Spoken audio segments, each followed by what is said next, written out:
देखिए बहुत सारे जो सेंटेंसेस होते हैं उसमें क्या होता है आपका, हमको सब्जेक्ट नहीं मिलता।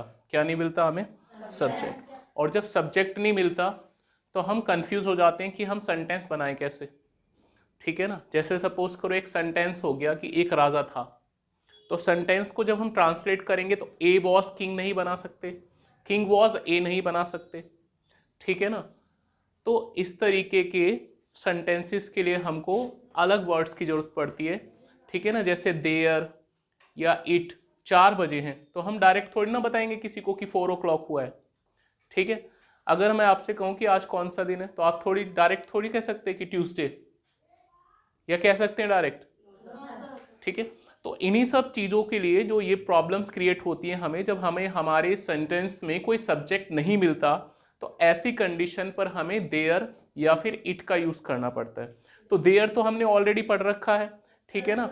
और आज हम बात करेंगे इट की, कि इट को हमें किस तरीके से हमें इट का यूज़ करना है। ठीक है, जैसे फर्स्ट पॉइंट है टाइम बताने के लिए। ठीक है, अगर आपसे कोई भी टाइम पूछ रहा है तो टाइम बताने के लिए आपको क्या यूज़ करना है? इट का यूज़ करना है। ठीक है, जैसे 4 बजे इट इज 4 o'clock, 5 बजे इट इज 5 o'clock।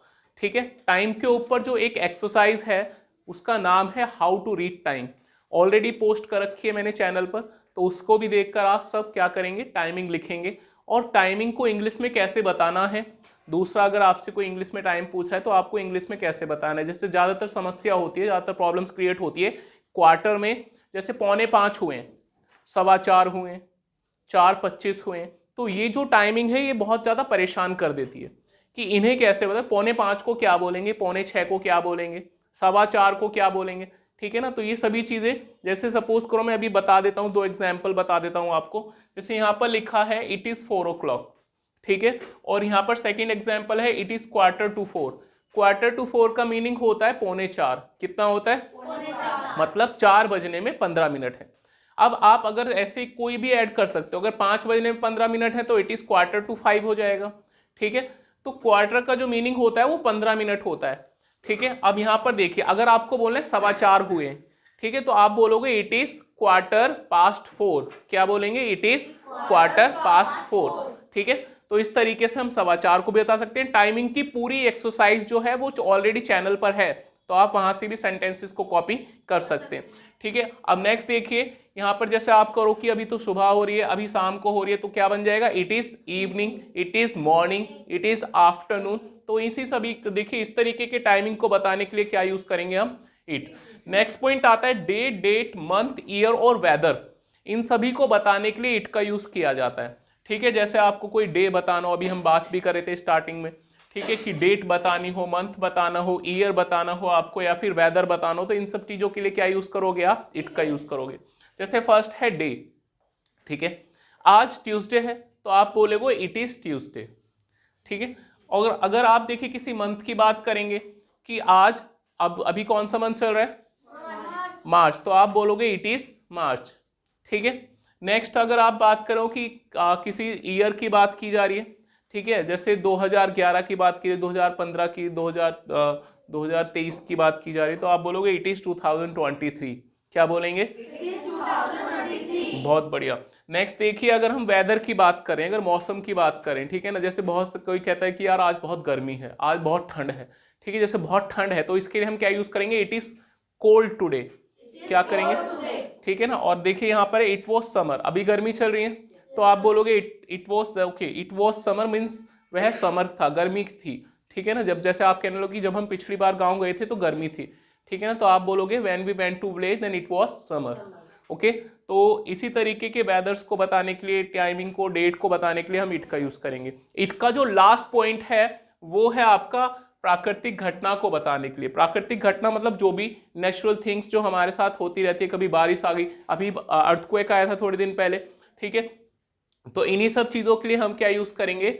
ये सारे इट का यूज करेंगे। ठीक है ना, जैसे फर्स्ट है कि बारिश हो रही है, तो इसके लिए क्या सेंटेंस बनेगा? It is raining. ठीक है ना, अब नेक्स्ट है हवा चल रही है, तो क्या बन जाएगा? It is blowing. ठीक है ना, अब देखिए दिल्ली में बहुत ज्यादा गर्मी है, तो सेंटेंस बनेगा it is very hot in Delhi. ठीक है ना, और दिल्ली से ज़्यादा भी बहुत जगहों पर जो होती है बहुत ज़्यादा गर्मी होती है, ठीक है ना, दिल्ली से कम भी गर्मी होती है बहुत सारी जगहों पर। तो आप जैसे कहीं पर आप करो कि दिल्ली में, जैसे आप बोलो कि शिमला में बहुत ठंड है, तो सेंटेंस क्या बनेगा? It is very cold in Shimla. Next है देखिए, ये सेंटेंस बहुत ही नया है, ठीक है ना। आप कहोगे भैया कैट और डॉग कहाँ से आ गए इंग्लिश के अंदर, ठीक है ना, मुंबई के अंदर कैट एंड डॉग्स कहाँ से आ गए। अब ये कैट एंड डॉग्स के ऊपर जो है एक सेंटेंस बनता है, ठीक है ना, इसका मीनिंग कुछ और होगा। बहुत सारे वर्ड्स इंग्लिश में ऐसे होते हैं जो लिखे तो जाते हैं लेकिन उनका मीनिंग कुछ और होता है।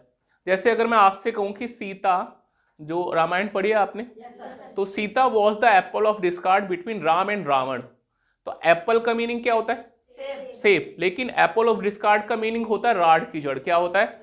राड की जड़। तो हम क्या कहेंगे, जैसे सपोज करो राम जो भगवान है और रावण जो है, इन दोनों के बीच में जो लड़ाई हुई थी उसका मुख्य कारण क्या था? सीता। क्योंकि रावण ने क्या किया दिया था? उनका हरण कर लिया था। तो ठीक है, उसी वजह से फिर युद्ध हुआ था, ठीक है। तो इसीलिए देखिए जो एप्पल ऑफ डिस्कार्ड होता है उसको बोलते हैं कि एक किसी भी युद्ध का कारण, मुख्य कारण, ठीक है। इसी तरीके से देखिए, it rains cats and dogs in Mumbai. Mumbai में बारिश होती है। आपको पता है मुंबई में बहुत ज्यादा बारिश होती है, ठीक है ना। आप न्यूज चैनल पर न्यूज देखोगे कि वहां पर बाढ़ आ गई, मुंबई में पानी भरा हुआ है, ये हुआ हुआ है, वो हुआ हुआ है। तो वो जो बारिश होती है इसे मूसलाधार बारिश कहते हैं, बहुत तेज जो बारिश होती है उसे उसके लिए हम बोलते हैं it rains cats and dogs in Mumbai, ठीक है। तो ये था इट का कंप्लीट यूज। समझ आया सभी को? ठीक है, तो जल्दी से इन्हें कॉपी करेंगे, ठीक है ना, और लाइक और शेयर भी जरूर करेंगे।